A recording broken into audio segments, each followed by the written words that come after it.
What would it be like to give up this false humility, quote unquote, servant leadership, and step into actually owning your shit hotness? Yes, I created a word, shit hotness, in life post military. Well, if you're just like, man, that'd be freaking awesome, I would just tell you this. In this episode, you're going to learn how, along with a simple framework on how to solve key problems in your industry. And things get really real with our guest today as we debunk the myths and expose the theorists inside the most transferable career path for post 9/11 veterans getting out of the uniform every single day to date. All that and more. Just stay tuned. False humility is bullshit, and we all do it, right? And it pains me. And this next sentence is probably going to piss some people off, and I apologize in advance. But if you're a retiring soft guy, retiring military, transitioning senior or whatever, and I'm not bashing the internship industry or whatever else, right? But why the hell are you celebrating a social media that you did 25 years in Army Special Forces, and then you got an internship with something else? Looking for a more creative way to handle your strength and conditioning work? Well, I personally recommend your Brute Force sandbags. Brute Force believes in functional strength and blending traditional fitness with unconventional training methods. That's why they've created a variety of gear and training with an emphasis on unstable and shifting loads. Their gear is battle tested from the box to the front lines of the U.S. military and is as tough as it sounds. All Brute Force sandbags are USA made and quality produced in Denver, Colorado, and adhere to the highest manufacturing standards. They stand by the integrity of their gear and have produced equipment that will last for years.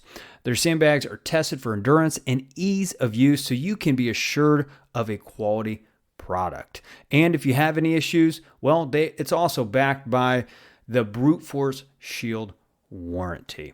Ambitious Vet, if you haven't already, click the link in the show notes below and check out their sandbags, their gear, or if you are a sports medicine academia, check out their patented or trademarked unstable load, odd object, or in other words, ULU, training and workshops. I promise you, you will not be disappointed. Again, the link will be in the show notes below. Check them out now. It's time to get into the trenches, dig into your purpose, and fire up your life's fulfillment. The Ambitious Vet Podcast starts now. What's going on, Ambitious Vet? We are right back inside the trenches today with Scott Kinder. Scott founded DOL Coaching in a desire to continue his service to others after decades of service in the federal government, military service, and civilian employment.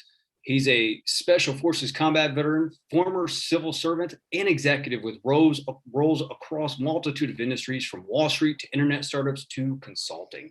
Scott is extremely passionate about helping those around him grow and prosper and wants to help people become the best version of themselves. Scott, brother, are you there? I am. Chris, good to see you. Oh, man, it's good to be inside the trenches with you, man. I'm just excited about this conversation, man, because the previous conversation we had, I just got off feeling challenged, but also like motivated, man. I don't know if you know this, man, but just people get bigger around you, man. And I think you're a precise communicator, but you're just a stud when it comes to knowing what you know. So I'm excited to unpackage that wisdom inside this show. Dude, we just got to stop the podcast now. You said everything right there, so we're good to go now. No, man, we need your wisdom. We need your wisdom, brother. So, yeah, man, go ahead and fill the background, fill in the gaps of that introduction. Let us know a little about your background, brother. 45 years old, father of three, former Green Beret, former civil servant. I was a GS-13. I worked in from Wall Street to Starbucks to I was a lead instructor at Taekwondo Academy historically. I have left my roles at the Institute of Project Management, where I started as a senior consultant, and within 5 years I left there as a chief operating officer of their global operations, and did all that to culminate with where I am now, starting DOL Coach, which for those who don't know, DOL is short for the acronym for De Oppresso Liber, which means to free the oppressed, and is the motto for the Army Special Forces or Green Berets. So I'm happy to carry that freedom from oppression into what I'm doing now and try and help veterans and civilians alike get better and do what they do more efficiently and more effectively.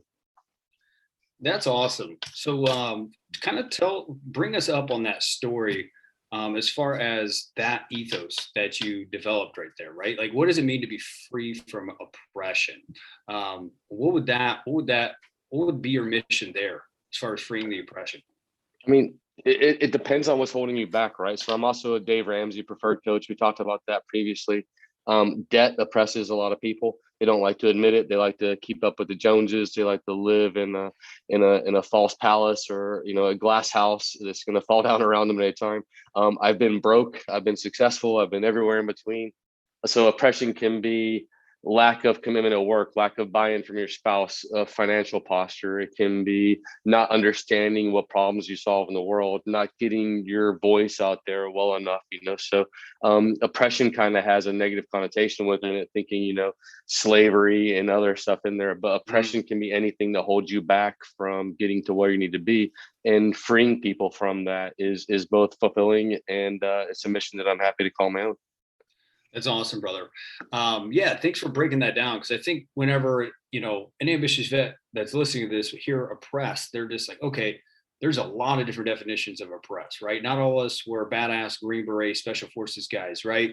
And we want to kind of understand that and unpackage that more. Thanks for doing that, because yeah, man, I think one of my personal biggest landmines getting out of the Marine Corps in 2012 is just oppression in my mind, man. I was just in my own way. I know I've said this countless of times in previous episodes, but yeah, man. I mean, oppression may be mindset, financial. We call them landmines around this neck of the woods. But just thanks for clarifying that, brother. Anything insecurities? else? I mean, it's absolutely an oppression, right? Your own, like you said, your own mental state, your own fear of the unknown, fear of success. I find that a lot of entrepreneurs that I coach and talk to, they don't want to say it out loud, but they're absolutely terrified of doing what they've told everybody that they'd like to do. And I know fellow Green Beret entrepreneurs who I've had to grab them by the collar and say, you're being successful. Now go be successful, celebrate it. We talked about in our previous conversation, we talked about how I said the word manipulate, right? And we kind of had a little bit of a battle about it. Yeah. And it's fear of just challenging the norm, hitting the status quo.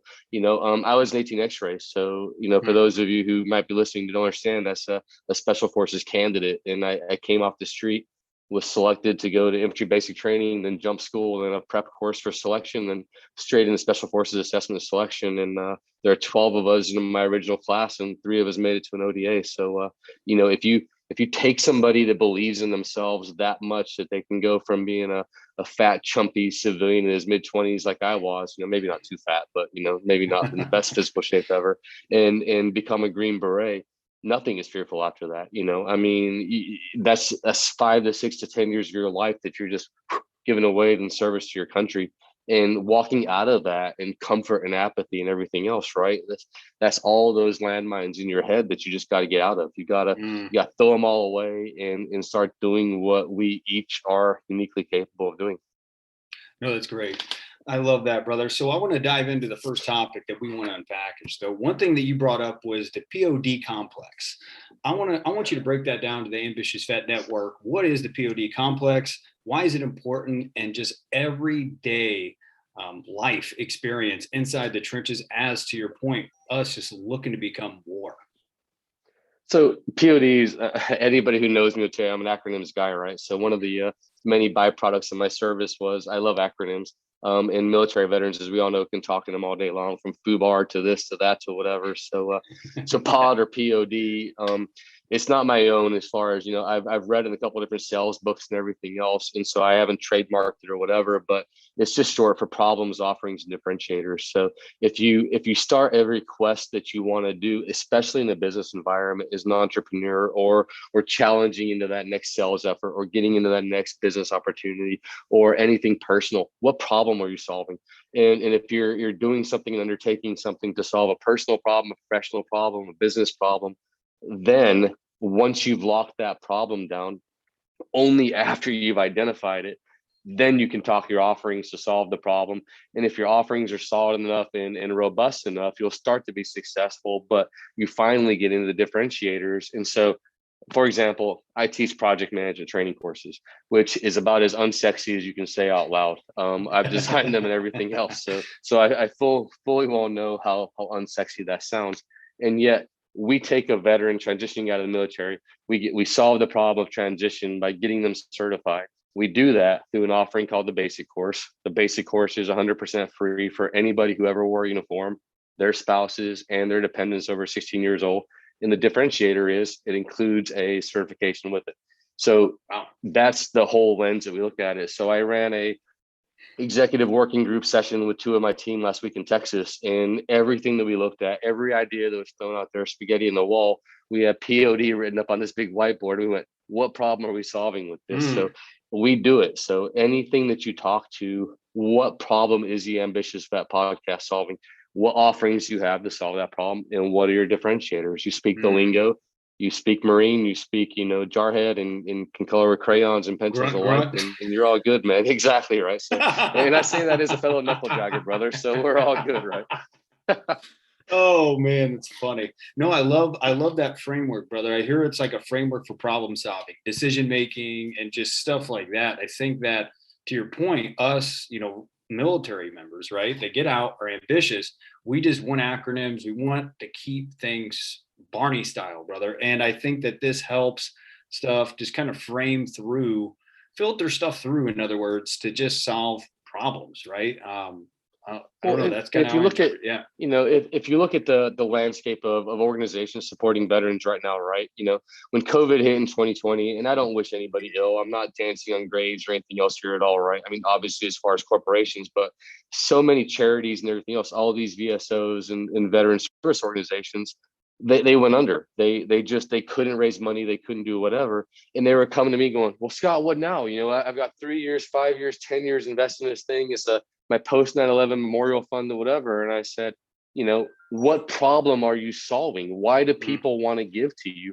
And so it's anything that challenges you. Flip the switch and flip the paradigm, not to get too buzzwordy on it, but just flip it into what problem am I solving? I have guys come to me, special forces veterans, who say, I'm going to start a business and I want to do a PTSD fishing boat charter thing, but I'm going to run it as a not-for-profit and a 501c3. And I go, well, why are you running it as a 501c3? Oh, because I want to be a charity aspect to it. And he goes, well, and I'm having a hard time getting a loan from the bank for this whole thing. And I said, well, brother, maybe if you just had a paid charter fishing service and could finance first of all, don't get a loan for a boat that you can't afford, is the Dave Ramsey guy on me. But secondly, if you are going to get a loan for a boat, have a way to pay back that loan so that, and this might sound crazy, right? But maybe you own the boat eventually. And maybe once you're making money by operating the boat and doing something that you love, you then give back to veterans. So we all think that, we want to be different. We want to be a charity so that we're different. My company's not a charity. And yet I just announced on LinkedIn yesterday that we put 1,500 veterans and their spouses through a course that's $750 a piece. 1,500 times 750 is $1.125 million of scholarships that we've given out in training for military. So I'm not a 501c3. I'm not an IRS nonprofit, but I've given away $1 million in training courses in 3 months. Wow. Wow. Yeah. So is that just coming from internal capital that you guys are raising through other clients? Like, where's that funding coming from? It's coming from my business. I mean, obviously the course doesn't cost me $750 to run, right, but the certifications that I reconcile with the Institute as a platinum partner, all of those funds come from us, and we do it all in a passion to give back.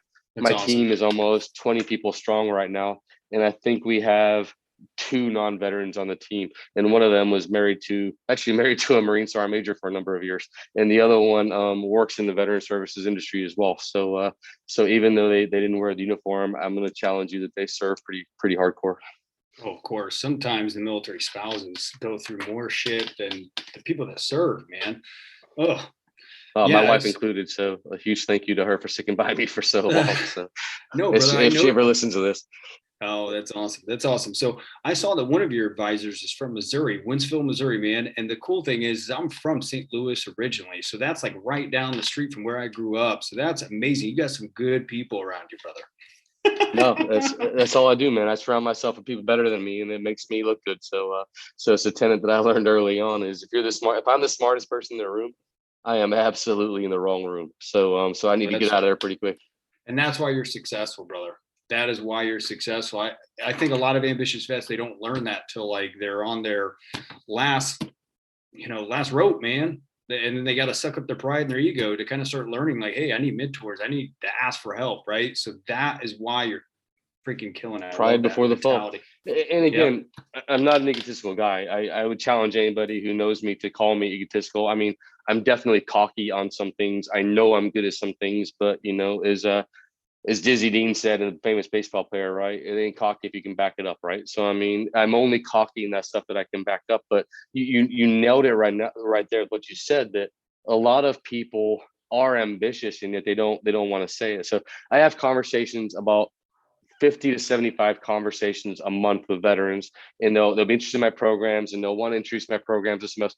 And again, put it in the perspective that we've just graduated 1,500 veterans through this course in 3 months, right? So I'm not exaggerating in the numbers here, but they'll come to me and they'll go, and I say, hey, look, and as a byproduct of you introducing us into your company, if we close a sale, we have a service that we call a gift of gratitude, meaning that we give you back 10%.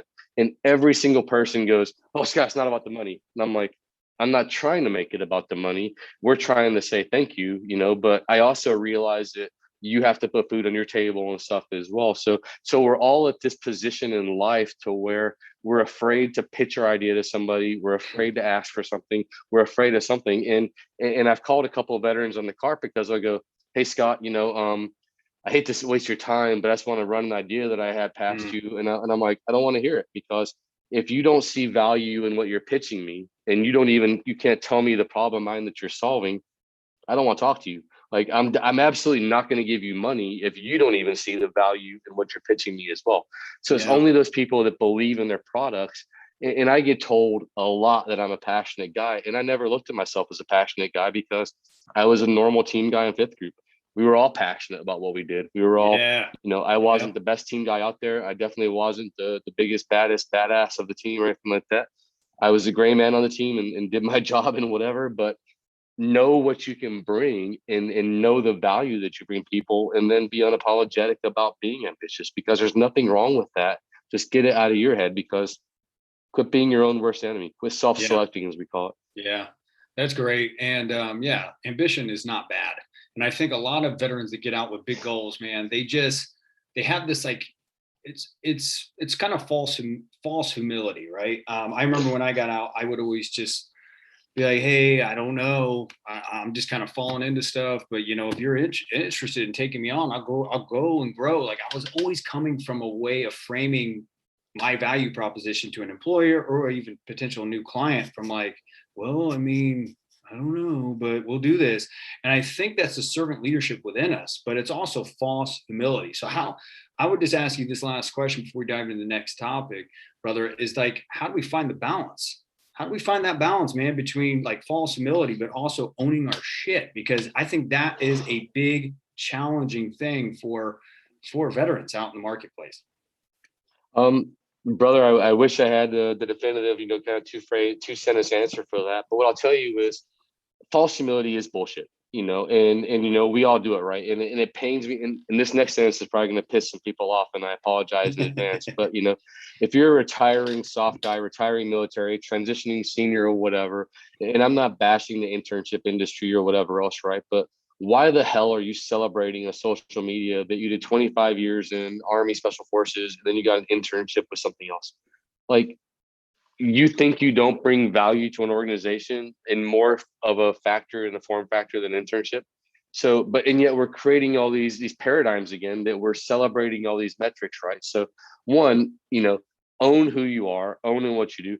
I am completely effed up on so many things. And I have two people on my team, Heather and Josh specifically, that will tell me, like Heather told me on a team call the other day, she said, Scott, if you could get off your soapbox for a minute, we'll move on to the next topic. And I went, oh man. And it was awesome, right? Like I smiled, but a lot of people, they're uncomfortable in their own skins. And it's based upon, again, I don't want to keep circling back to it, but it's that insecurity. And if you're insecure about it, like, one, figure it out.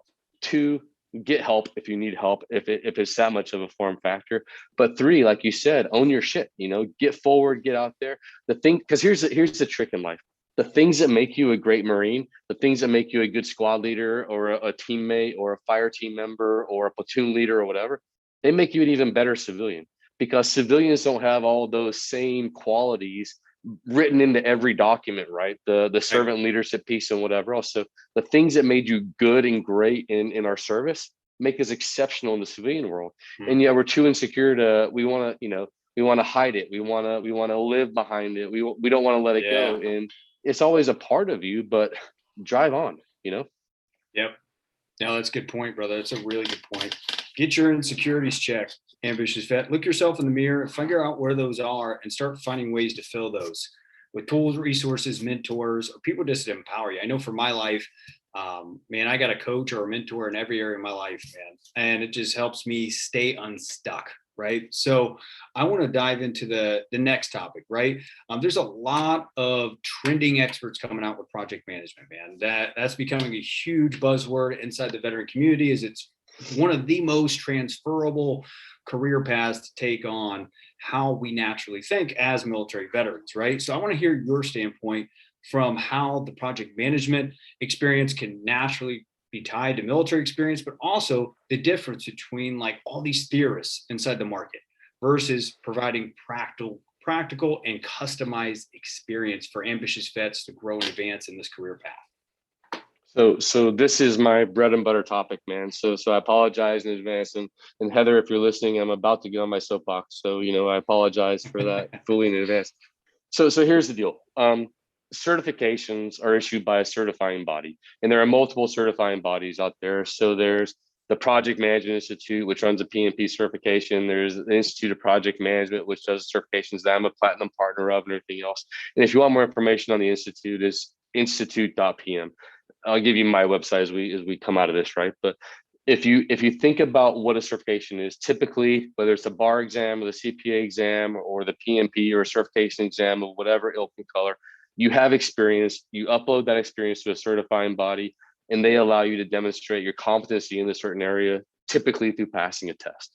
Well, the institute that I'm affiliated with, we care both about knowledge and experience, and they're the only institute globally that's baselined military experience. So when you come to us as a certifying body and you say, I was a Coast Guard E2, a Marine E5, an Army 06, whatever, across Five Eyes, across all the services, you're immediately baselined experientially, and that experience is tied to a certification level that you're qualified for. It doesn't limit you to the certification level. You can be a Marine E2 and still come out as a program manager if you have the experience and the skills.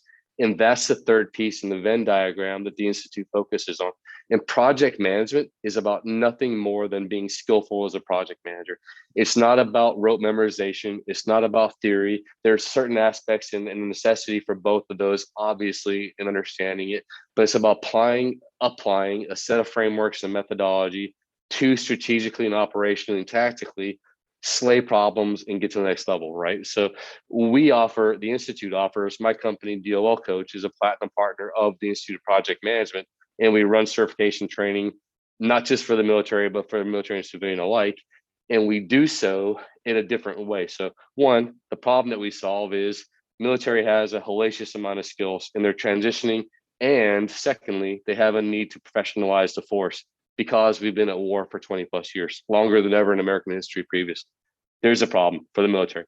Two, are offering the basic course, which is 12 2-hour sessions conducted via GoToWebinar at a time convenient to you, all self-contained. So you show up, you learn, you apply the tools, you ask questions, you participate in activities, and then you go through the course. Differentiator, our course includes certification as a certified project officer, 100% free, and in the course as well. So when you've completed all this stuff and when you've passed through the 12 session wickets, you're certified. So at the end of the day, we allow a vehicle. And now here's the second problem set. Lots and lots and lots of veterans out there have been through these boot camps, have been through these project management training providers, have been through, and yet they still don't, they've been through college courses, they've been through master's degrees in project management, they've got doctors in project management, they still don't have an industry accredited certification. So when you have that, you now have the knowledge and the experience again. We give you the skills, the pathway to demonstrate your skills, which is called the project management assessment certification pathway. One-time fee for veterans, $495 out the door, certified for life at the level for which you're eligible. No professional development units, no nonsense, no books to buy, no updated, membership fees and chapter requirements and everything else. And I'm saying some stuff here is going to really kind of PO some PMPs and everybody else out there, but there's a whole lot of nonsense in the field right now. The average certification prep course or PMP, I looked last week in my executive meeting, right? We put up 2 live websites, and I won't mention their names because I'll piss them off pretty hardcore. But veteran service providers with a heavy social media presence, both 5-day prep courses were $2,000. Discounted by 10% if you're a veteran, if you can email them from your .mil, if you can do this, if you can upload your CAC picture, if you can do this and whatever else, right? It's nonsense. It's absolute nonsense out there. And a lot of it is snake oil. So when the benefit to a certification and why I'm so passionate about it is Chris Hoffman has a hellacious amount of skills. You have a whole lot of knowledge in your head. And yet you somehow to recruiters are less attractive without the magical post-nominals, those letters after your name, right? Right. I've seen it happen thousands and thousands of times over the past decade in which I've been in the certification space. So my problem I have to solve is how do I get you those letters to make you attractive for that next transition, freeing you from the oppression of living in debt, denying, thinking that you're worthless, thinking everything else about it. Right. How do I do so while maintaining the standards in a cost-effective and time-efficient manner? Right. I do so through the offerings of the basic course and other courses, and with the differentiators of cost-effective as cost-effective and time-efficient, and it includes certification as well. It sounds very experiential as well. Like, I love that kind of learning, right? Because I think that's how you get people moving and applying what the education is quicker, right? They get the aha moments, Yeah, go ahead. Most, I tell this to most sales calls, right? And I'm a pretty crap salesperson. So maybe passion does sell because I certainly didn't do myself any favors, but I will tell you point blank, most project management training is about as enjoyable as eating a bag of toast without any water source nearby. It's horrifically painful. And it's just being crammed toast in your mouth and crunching toast. And if you watch that show from, what's the Jack Black movie where he was a wrestler? El Nacho Libre. Nacho Libre. Yes. Nacho Libre. Yes. If you watch the toast eating scene with him and the nun and Nacho Libre, it reminds me of most project management training. There's just whereas ours is actually enjoyable, it's resource based. And so the difference is you're not learning to memorize a bunch of material with the hopes of passing a test, which has a higher than 50% attrition rate. You're actually learning to employ the resources. Again, we give you the resources during the training. We give you the registers and the business case templates and everything else, all included. And the difference is immediately after learning what we teach you, you can go out and apply it. You can learn stakeholder engagement and start engaging your stakeholders 5 minutes after the session, infinitely better than you were 2 hours previously. Wow. And that's how I've seen it happen. And that's why I believe in it so much. Yeah. And I love how you have data and numbers to back up your theories, opinions, right? Because there's a lot of theories and opinions out there, brother. And I'm all about the data that backs up the words, right? And you've done a great job as far as tracking that, you and your team. Now, I am a huge advocate as far as pay to play too, man. I know that once I started paying to play in my own life, after that immediate transitional window, and I was looking to build my human capital, right? Gain the credentials, the experience, just build the relationships as far as social capital. I was looking at what do I need to pay to play to get around people with more resources. I don't know about you, man, but I have found that when you're just leveraging everything free, you're around people that are, one, not emotionally committed to your results, but also people have less resources, right? And I just feel like it's like to your point, the trend throughout this conversation has been, it's kind of like a paradigm shift within the veteran community that needs to happen around like, why would you pursue free resources? I get it, immediate transitional window, but when you're trying to go to the next level, like an ambitious vet is committed to, you've got to pay to play and be around people that are really committed to your results, right? Well, and simultaneously, I 100% agree with you. But when I say $495 out of pocket for the higher level certifications, that's 100% reimbursable through the VA, through the GI Bill, voc rehab, or TA as well. There you go. So we ask you, if I had my way in an ideal kind of, utopian society where we all just hung out and sang Kumbaya every day, right? And everybody was equal and happy and whatever. I wouldn't have to ever charge anybody anything, and we would all have plenty of good food to eat, and our kids would all go to schools, and we'd have nice cars and everything else, right? It'd be very nice. But, in the meantime, I also, I don't have to, just because I know the average price for a 5-day training is $3,400, it doesn't mean that I have to charge $3,300 and think that I'm doing you better than previously, right? Like, that's why I'm trying to upset the marketplace right now. And I'm doing a reasonably good job at it. Is I want to make sure that I'm going to put a lot of people out of business. And that sounds like a really assholish thing to say out loud, but those are kind of charlatans who've been trading snake oil for a long time and getting over on a whole bunch of people. And it's criminal, right? So again, if I'm solving a problem and you're not, you have the problem. I don't. I'm solving it. And if you read Donald Miller, anything Donald Miller writes, from Story Brand to Marketing Made Simple, he's a genius, and he always talks about being the guide and solving a problem and everything else. And I wish I knew him. I wish I could say that I'm in Nashville, he's in Nashville, and we hung out and drunk beers and stuff together. And maybe he'll listen to the Ambitious Vet and buy me a beer somewhere. But I mean, the guy is a legitimate genius, and I love him. He's awesome. Yeah, no, same. And thanks for framing that up, man, because it's a very low price point for a huge upside. So Ambitious Vet, go and get that done. So Scott, before we say goodbye to you, brother, I want you to supply one last golden grenade, because what we found here at the Ambitious Vet Network, brother, is that there is a veteran avatar, man, that's outside the immediate transitional window and has realized that resume writing, interview prep, job fairs, stuff like that serves a purpose, but it actually serves career stability, but it actually doesn't fill a deeper need.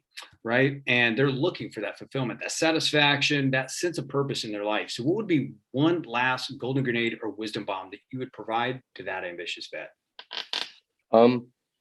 Start doing. Stop talking and start doing. And too many people out there talk.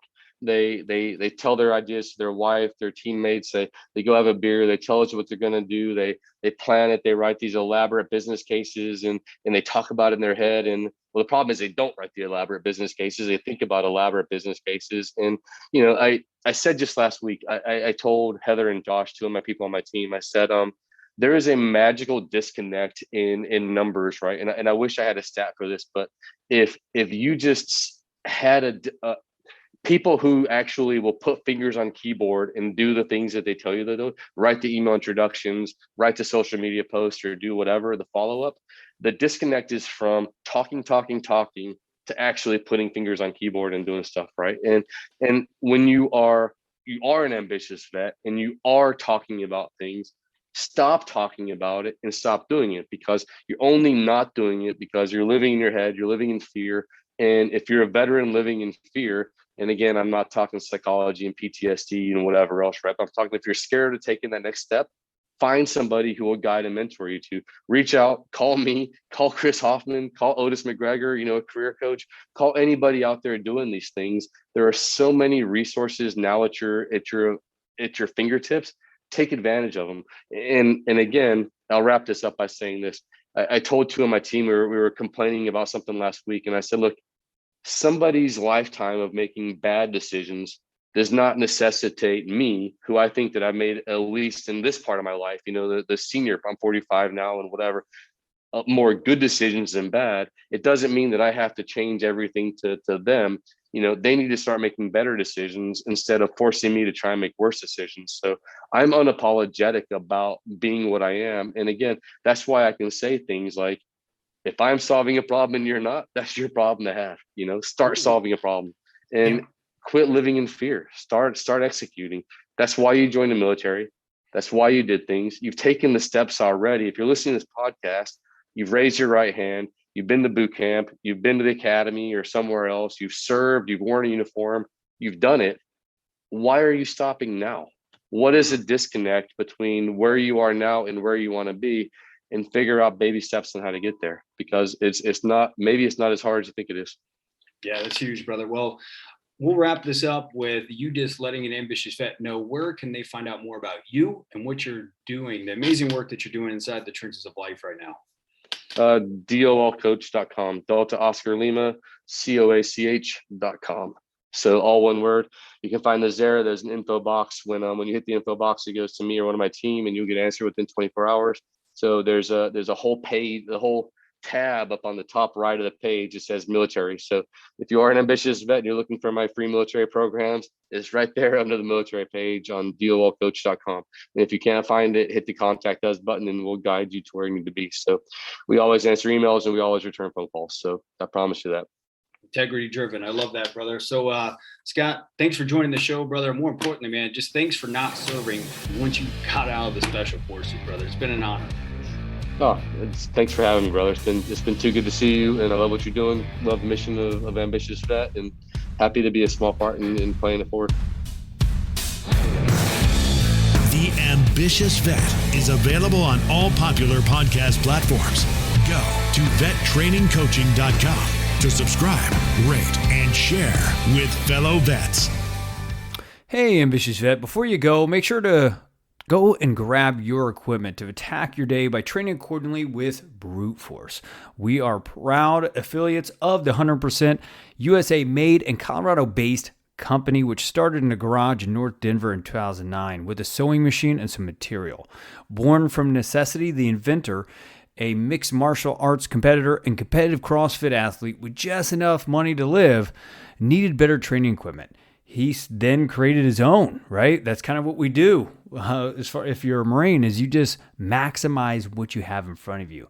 But this inventor of Brute Force, a big believer in unstable load training with shifting weight like water or sand, he started by developing his own line of sandbags, and the rest is history, Ambitious Vet. If you haven't already, go check out everything your Brute Force is doing, from their gear to their apparel to the community that they've been able to build. Go click the link in the show notes below and explore now.